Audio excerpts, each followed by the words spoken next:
Welcome back. NDTV Hindu had brought to you the story of how overqualified Parandaman was denied of jobs in every application that he had applied for. Now, after NDTV Hindu reported the plight of this graduate, the Deputy Chief Minister Stalin himself got in touch with Parandaman. Stalin has now offered Parandaman a job. He has now been offered the post of a faculty member at the Arunai Engineering College in Thiruvannamalai. And Parandaman joined us ecstatic, obviously, and gracious as well, again, enough to recognize the contributions made.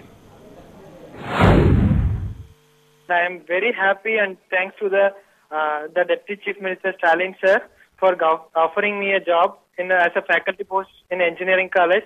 And I thank Dr. Suresh, Dr.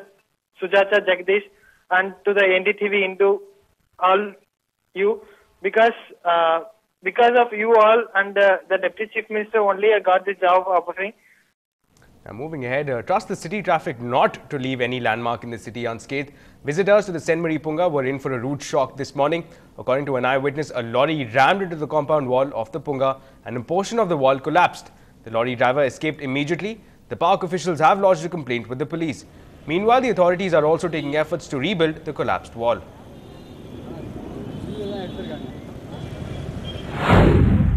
Security officer here has informed me in the morning that 1:30 he heard a sound. When he went and saw that place, the lorry was not there. The compound has been damaged. So then we informed the police. They are coming and inquiring regarding that.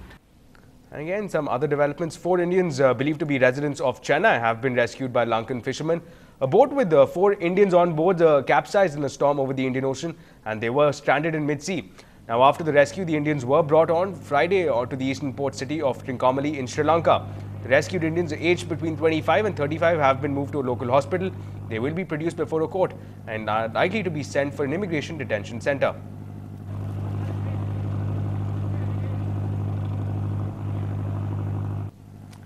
And in some national news, India's top industrialists like Ratan Tata and Deepak Parekh have openly voiced their fears of economic growth taking a hit.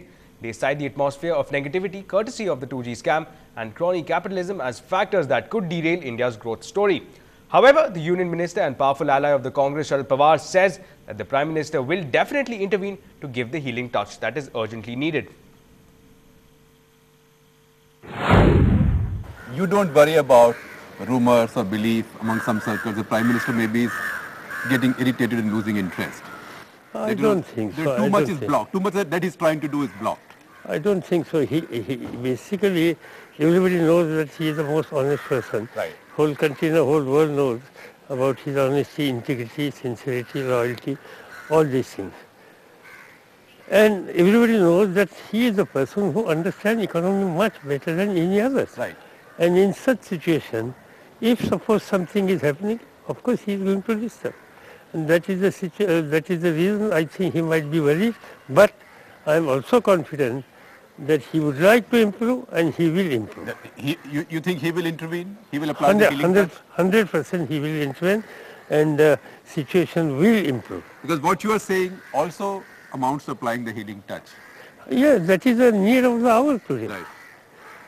And Dr. Manmohan Singh himself and Finance Minister will definitely are in the process of taking initiative in this direction. In the last couple of weeks, what is it that you found most disturbing? Because the tapes came out, the allegations came out, 2G is going on, Ratan Tata spoke, Deepak Parekh spoke. Tapes, as he himself said, you required, unfortunately, this type of action sometime against certain sections, which is harming country's interest. Right. But also, when I heard yesterday Deepak said, but how long? How long? Yes. 1 month, 2 months, 6 months, 1 year, 2 years. I think there, if suppose somebody has expressed concern, right, we, those who are sitting in government, I think we have to give serious thought and take corrective action. And some developments coming in from Pakistan. Chinese Premier Wen Jiabao is in Islamabad for a visit expected to focus heavily on expanding trade ties with Pakistan. And one concern for India is the growing Chinese presence in POK. Pakistan is keen on offering the Kohala hydropower project near Muzaffarabad to a Chinese company. Now, a project about which India has expressed its unhappiness. The project is on the agenda. Chinese companies are already involved in the construction of 2 other major projects in POK. Now, importantly, the joint statement issued after Wen Jiabao's talks with Prime Minister Manmohan Singh made no mention of India's commitment to the One China principle, a strong signal from New Delhi to Beijing for not treating J&K as an integral part of India.